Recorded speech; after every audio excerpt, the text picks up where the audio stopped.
Blood sugar അല്ലെങ്കിൽ blood glucose ഇതിനെക്കുറിച്ചൊരു വ്യക്തമായ ധാരണ പല രോഗികൾക്കും ഇല്ല.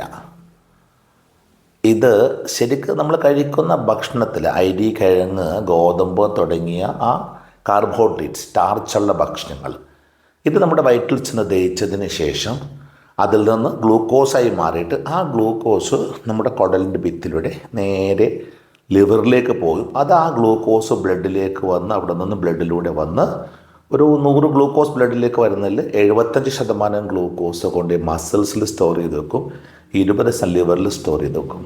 ഈ മസിൽസിലെ ഗ്ലൂക്കോസ് എടുത്ത് പോകുന്നതനുസരിച്ച് കുടലിൽ നിന്ന് ഗ്ലൂക്കോസ് എടുത്തുകൊണ്ടിരിക്കും.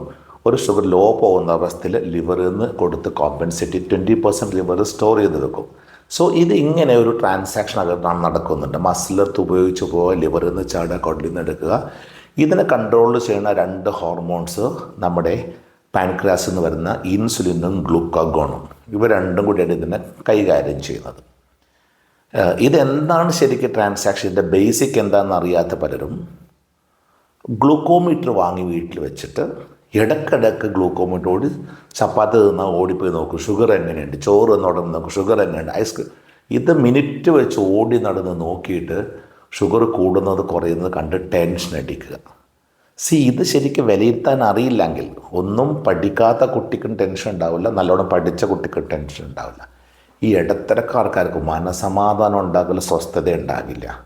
സോ മനസ്സിലാക്കാൻ ശ്രമിക്കും. ബ്ലഡ് ഷുഗർ എന്ന് പറയുന്നത് നമ്മൾ എന്ത് കഴിച്ചു, എത്ര കഴിച്ചു, എപ്പോൾ കഴിച്ചു, പനി പിടിച്ചോ, കാലൊടിഞ്ഞോ, നടുവിഞ്ഞോ, ടെൻഷൻ അടിച്ചോ, യാത്ര പോയി, ഓരോ മിനിറ്റ് വെച്ച് ഓരോ അസുഖങ്ങൾ വരുമ്പോൾ, ഒരു ആൻറ്റിബയോട്ടിക് കഴിക്കുമ്പോൾ, അല്ലെങ്കിൽ എന്തെങ്കിലും അസുഖങ്ങൾ വരുമ്പോഴല്ല വെറും വേദന വന്നാൽ മതി ഈ ബ്ലഡ് ഷുഗറിൽ ഫ്ലക്ച്വേഷൻസ് വരും. സോ ഓരോ മിനിറ്റിലും മാറിക്കൊണ്ടിരിക്കുന്ന ബ്ലഡ് ഷുഗറിനെ ഒരു ഭീതിയോടുകൂടി ഒരു ശത്രുവിനെ കാണുന്ന പോലെ കാണുകയല്ല വേണ്ടത്. ഇത് ഏറ്റക്കുറച്ചിൽ സ്വാഭാവികമാണെന്ന് മനസ്സിലാക്കുക. നമ്മൾ ഗ്ലൂക്കോമീറ്റർ ഉപയോഗിച്ച് ഷുഗർ നോക്കുമ്പോൾ നമുക്ക് ഏകദേശം നമ്മുടെ മനസ്സിലൊരു എക്സ്പെക്റ്റേഷൻ വേണം. ഇപ്പോൾ ഒരു ദിവസം രാവിലെ നമ്മൾ ഫാസ്റ്റിംഗ് ബ്ലഡ് ഷുഗർ നോക്കുന്നു. മലയാളിക്ക് എല്ലാവർക്കും അറിയാം ഫാസ്റ്റിംഗ് ബ്ലഡ് ഷുഗറാണ് അളവുകോൽ. പക്ഷേ ആ ഗ്ലൂക്കോമീറ്റർ ഉപയോഗിച്ച് നിങ്ങൾ വീട്ടിൽ ചെക്ക് ചെയ്തിട്ട് കൂടുമ്പോഴും കുറയുമ്പോഴും ടെൻഷൻ അടിക്കാറുണ്ട്. നിങ്ങൾ തലേദിവസം ഒരു ദിവസം കഴിച്ചത് 2 ചപ്പാത്തിയും കുറച്ച് പച്ചക്കറിയും കുറുമിയാണെന്ന് വിചാരിക്കുക. നിങ്ങൾ തലേദിവസം വ്യായാമം ചെയ്തു, ഗുളിക കഴിച്ചു, നേരത്തെ കിടന്നുറങ്ങി സ്വസ്ഥ കിട്ടും. അടുത്ത പ്രാവശ്യം ചെക്ക് ചെയ്യുമ്പോൾ നിങ്ങൾ തലേദിവസം ഒരു ഫംഗ്ഷൻ ഉണ്ടായിരുന്നു, ആ ഫംഗ്ഷന് പോയി കുറച്ച് കൂടുതൽ ഭക്ഷണം കഴിച്ചു, അന്ന് വ്യായാമം ചെയ്തില്ല, മരുന്ന് കഴിക്കാൻ മറന്നുപോയി. ചില ആൾക്കാർ ചില സേവയൊക്കെ ഉണ്ടാവും, ഒരു 2 പെഗ്ഗെല്ലാം കഴിച്ച ആൾക്കാരും ഉണ്ടാകാം. എന്നിട്ട് നെക്സ്റ്റ് ഡേ പോയിട്ട് ഷുഗർ നോക്കും. ആദ്യത്തെ പ്രാവശ്യം നോക്കിയപ്പോൾ 100, രണ്ടാമത്തെ പ്രാവശ്യം നോക്കിയപ്പോൾ 150. അയ്യോ എൻ്റെ 50 കൂടി എന്ന് പറഞ്ഞ് ടെൻഷൻ അടിക്കുക. 50 കൂടാനുള്ള കാരണം നിങ്ങൾ തന്നെയല്ലേ. സോ നമ്മളുടെ താളം തെറ്റുമ്പോൾ അന്ന് കഴിച്ചതിനനുസരിച്ച് PPBS മാറും. നിങ്ങളിപ്പോൾ രാവിലെ ഗോതമ്പ് കൊണ്ട് കഴിച്ചിട്ടാണ്, ഗോതമ്പ് എന്തെങ്കിലും ഭക്ഷണം കഴിച്ചിട്ടാണ് ഇപ്പോൾ ബ്ലഡ് ഷുഗർ നോക്കുന്നത്. നമ്മൾ പൊതുവെ 2 മണിക്കൂർ നമ്മൾ ബ്ലഡ് ഷുഗർ നോക്കുക. ഈ ഗോതമ്പ് ദഹിച്ച് ബ്ലഡിലേക്ക് എത്താൻ ചിലപ്പോൾ 2-3 മണിക്കൂർ വരെ എടുത്തേക്കാം. അപ്പോൾ അത് ശരിക്കുള്ളൊരു വാല്യൂ എല്ലാം ബ്ലഡിൽ റിഫ്ലക്റ്റ് ചെയ്യുന്ന ഓർക്കുക. അതേസമയം അരിഭക്ഷണം ആണെങ്കിലോ അല്ല കിഴങ്ങ് വർഗ്ഗമാണെങ്കിലോ 1-1.5 മണിക്കൂർ കഴിയുമ്പോൾ ഗ്ലൂക്കോസായി മാറുന്നു. സോ അത് കഴിച്ചിട്ട് 2 മണിക്കൂറായിട്ട് നോക്കുമ്പോൾ PPBS നമുക്കൊരു കൊള്ളാവുന്ന റിസൾട്ട് വാല്യൂ കാണിക്കും. അതേസമയം ഗോതമ്പോ മൈദയോ കഴിച്ചിട്ടാണ് നോക്കുന്നതെങ്കിൽ ഒരിക്കലും കറക്റ്റായിട്ടുള്ള റിസൾട്ട് അതിനെ 1-2 മണിക്കൂർ കഴിയുമ്പോൾ അതിനേക്കാൾ വളരെയേറെ മുകളിലേക്ക് പോയിട്ടുണ്ടാകാം. സോ ഒരു ഗ്ലൂക്കോമീറ്റർ വാങ്ങി വീട്ടിൽ വെച്ചാൽ എല്ലാം ഇത് ഇടയ്ക്കിടയ്ക്ക് നോക്കിക്കൊണ്ടിരുന്നാൽ മതി. കുറയുമ്പോൾ കൈയടിക്കുക, കൂടുമ്പോൾ ടെൻഷൻ അടിക്കുക. ഇത് അനാവശ്യമായിട്ട് ഉപയോഗിക്കേണ്ട ഒരു ഉപകരണമല്ല. നിങ്ങൾക്ക് പെട്ടെന്നൊരു ക്ഷീണോസ്വസ്ഥ തോന്നി, ചെക്ക് ചെയ്യുന്നു, ഗ്ലൂക്കോമീറ്റർ എടുത്ത് ചെക്ക് ചെയ്യുന്നു, ഷുഗർ ഒരുവിധം കുറവാണെന്ന് കണ്ടിട്ടുണ്ട്, ക്ഷീണമുണ്ട്, അത് ഷുഗർ കുറഞ്ഞു വേണ്ടിയായിരിക്കാം. നിങ്ങൾ അല്പം മധുരമുള്ള എന്തെങ്കിലും കഴിച്ച് എന്തെങ്കിലും ഭക്ഷണം എടുത്ത് കഴിക്കുക. നിങ്ങളുടെ ഷുഗർ വല്ലാതെ കൂടുതലാണെന്ന് കണ്ടു, നിങ്ങൾ സ്ഥിരമായിട്ട് കഴിച്ചിട്ടുള്ള മരുന്ന് ഇപ്പോൾ 300-350 കണ്ട് വല്ലാതെ കൂടുതൽ, നിങ്ങൾ സ്ഥിരമായിട്ട് കഴിച്ചിട്ടുള്ള മരുന്ന് ഒരു എക്സ്ട്രാ 1 ഗുളികയോ 1 ഗുളികയോ എക്സ്ട്രാ നിങ്ങൾക്ക് കഴിക്കുക. അത് നിങ്ങൾ പഠിച്ചു നോക്കണം അത്യാവശ്യം. എന്താണ് ഈ മരുന്ന് കഴിക്കുമ്പോൾ എൻ്റെ ഷുഗർ എത്രത്തോളം വ്യത്യാസം വരുന്നുണ്ട്, ഇതെല്ലാം നിങ്ങളുടെ മനസ്സിലൊരു പിക്ചർ വേണം.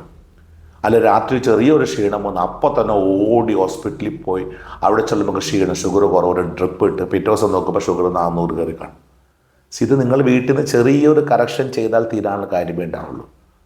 അപ്പോൾ നിങ്ങൾക്ക് ഏതൊരു പ്രഷർ, ഷുഗർ, കൊളസ്ട്രോളൊക്കെ ഏതൊരു രോഗിയായാലും ഒരു ഗ്ലൂക്കോമീറ്ററും ഒരു BP ആപ്പറേറ്റസ് വീട്ടിൽ വേണം. നിങ്ങൾക്കൊരു ക്ഷീണം, തലകറക്കം, എന്തെങ്കിലും ഒരു അവസരം തോന്നി പ്രഷർ ഷുഗർ അപ്പം തന്നെ ചെക്ക് ചെയ്യാം. കൊളസ്ട്രോൾ അങ്ങനെ പെട്ടെന്നുള്ള ഫ്ലക്ച്വേഷൻസ് പ്രശ്നങ്ങൾ ഉണ്ടാക്കില്ല. സോ പ്രഷർ കുറവാണ്, നിങ്ങൾക്കറിയാം എന്ത് ചെയ്യണമെന്ന്. ഷുഗർ കുറവാണ്, നിങ്ങൾക്കറിയാം എന്ത് ചെയ്യണമെന്ന്. ഷുഗർ കൂടുതലാണ്, പ്രഷർ കൂടുതലാണ്, ഒരു എക്സ്ട്രാ ഡോസ് ഓഫ് മെഡിസിൻ കഴിച്ച് സ്വസ്ഥമായിട്ട് കിടക്കുന്നു. പക്ഷെ വല്ലാതെ ഹൈ ആയിപ്പോട്ട് വല്ലാതെ ബുദ്ധിമുട്ടുണ്ടെങ്കിൽ ഒരു മെഡിക്കൽ കൺസൾട്ടേഷന് പോയിരിക്കണം. അത് ഒരു ഡോക്ടർ ഞങ്ങൾ പഠിച്ച് വിലയിരുത്തുന്ന പോലെ ആയിരിക്കും നിങ്ങൾ വിലയിരുത്തുന്നത്. പക്ഷേ ബേസിക് കാര്യങ്ങൾ വിലയിരുത്താൻ നിങ്ങൾ പഠിച്ചിരിക്കണം. റൈറ്റ്.